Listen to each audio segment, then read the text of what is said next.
तर आपल्या काय क्वेश्चन आहे 1 ते 25 या दरम्यान असणाऱ्या समसंख्यांच्या वर्गांची बेरीज. आता एक ही कोणती संख्या आहे विषम संख्या. 1 च्या नंतरची समसंख्या कोणती आहे 1 च्या नंतर 2 आहे बरोबर. आणि 25 ही सुद्धा कोणती समसंख्या आहे विषम. 25 च्या आधीची समसंख्या कोणती आहे 24. आपलं सूत्र काय सोपं शेवटची समसंख्या कोणती मग आपली 24.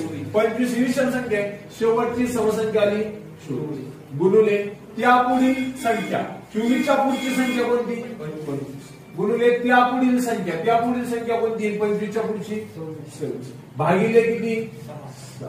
ओके सूत्रात किमती टाकल्या. आता घेऊ शकतो 6 एक 6 चोक 24. मग पुढची स्टेप काय तयार झाली 4 गुणुले 25 गुणुले 36.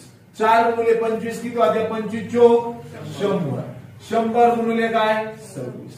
100 गुणुले 26 100 गुणिले 26 6 गुणिले 0 0. कोणत्याही संख्येला 0 गुणल्यावर आपण किती उत्तर देतो 0. परत किती 0 6 एक पुढे गेलो 0. ओके परत डबल 0 आणि मग काय आता यांची बेरीज केली किती उत्तर आलं 2600 2600. म्हणजे 1 ते 25 या दरम्यान ज्या समसंख्या आहेत त्यांच्या वर्गाची बेरीज किती 2600.